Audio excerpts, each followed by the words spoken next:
Let's be honest, does the standard career path ever feel like a trap? Like you're stuck on this high pressure treadmill, just trading more and more of your time for an income that always seems to have a ceiling?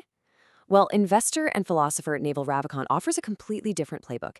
And in this breakdown, we're going to dive into his strategic guide for how you can actually escape that game and build real wealth and, more importantly, freedom. So, here's how we're going to tackle this. First, we'll talk about escaping the ordinary game altogether. Then, we're going to get into the 3 pillars of Naval's entire system: specific knowledge, leverage, and compounding. And finally, we'll wrap it all up with a much-needed reality check on what it really takes to pull this strategy off. Okay, the first move, and maybe the most important, is a fundamental shift in your mindset. Naval's whole philosophy is really built on a single, powerful premise. If you want extraordinary results, you have to stop playing the ordinary game. This quote just nails the core problem, doesn't it? The conventional path is a trap for one simple reason. You can't get truly wealthy by just renting out your time. I mean, when your income is directly tied to the hours you put in, your potential is capped right from the very beginning. This means we have to completely redefine the goal. It's not about getting a bigger paycheck. It's about achieving freedom. Naval defines true wealth as having assets that earn for you even when you're not working. You need to build systems, things like businesses, investments, creative products that generate value around the clock. That right there is the only way to strategically break the link between your time and your income. So that sounds great, but how do you actually build these kinds of assets? Well, the whole strategy really rests on pillar 1, which is developing what Naval calls specific knowledge. Think of this as your unique, totally unfair advantage in the world. This is such a powerful idea. Specific knowledge isn't something you can just learn in a classroom. It can't be easily taught or, outsourced. It's something you find by following your genuine curiosity, your personal obsessions. It's that thing that feels like play to you, but looks like incredibly hard work to everybody else. And this is the ultimate strategy right here. You escape competition by just being yourself. Instead of trying to be the best at a game everyone else is playing, you create a new game where you're the only player. Your specific knowledge literally makes you a category of one. And you build this up over time, layer by layer. It starts with your natural talents. Then you add your unique life experiences, all the good and the bad that shaped you. On top of that, you layer your obsessions, the things you can't stop thinking about. And finally, you sharpen all of it by constantly learning how to build things and, just as importantly, how to sell them.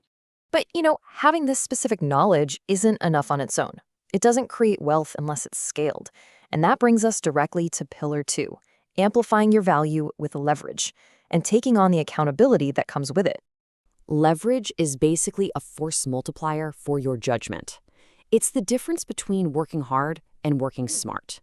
It's how someone can work the same number of hours as someone else, but produce results that are 1,000 times bigger. Leverage multiplies the impact of every single decision you make. Naval breaks it down into 3 types. You've got the traditional ones: labor, which is people working for you, and capital, which is money working for you. But the most powerful forms of leverage today, the ones anyone can access, are code and media. You can create a piece of software or a piece of content once, and it can work for you forever, reaching millions of people with almost zero extra cost. Now, here's the catch.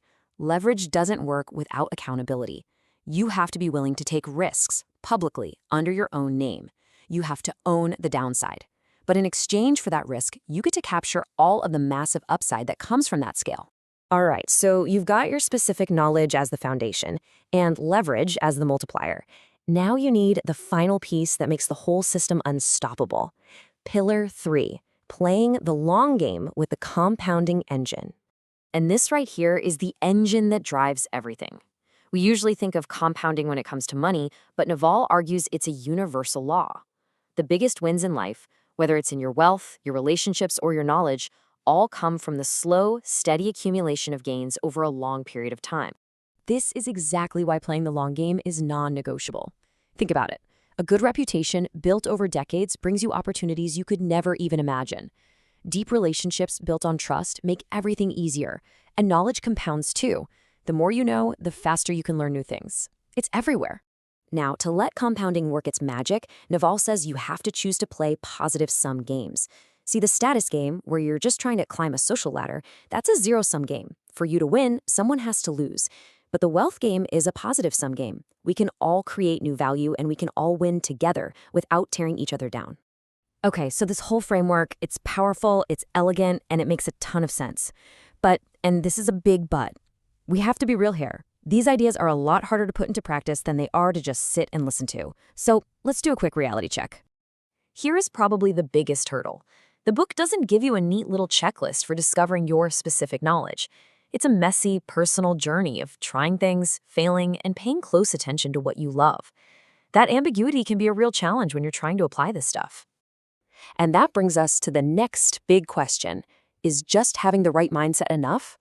Look, the Almanack is a brilliant guide to thinking differently. It's a set of mental models. But what it is not is a step-by-step instruction manual. It tells you what to do and why, but the how? Well, that's pretty much all on you. So, to sum up the limitations, it's not a tactical playbook. That whole specific knowledge idea is fuzzy by nature.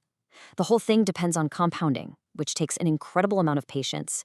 And, honestly, trying to translate this high-level philosophy into what you do on a Tuesday morning can be really, really tough.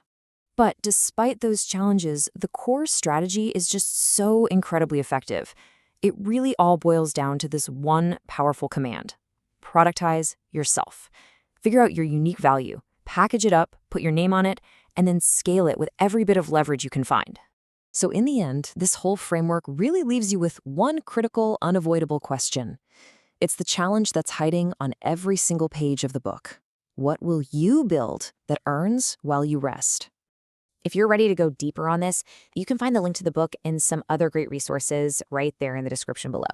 Make sure you subscribe for more deep dives into the strategies and mental models that are changing the game. I'll see you in the next one.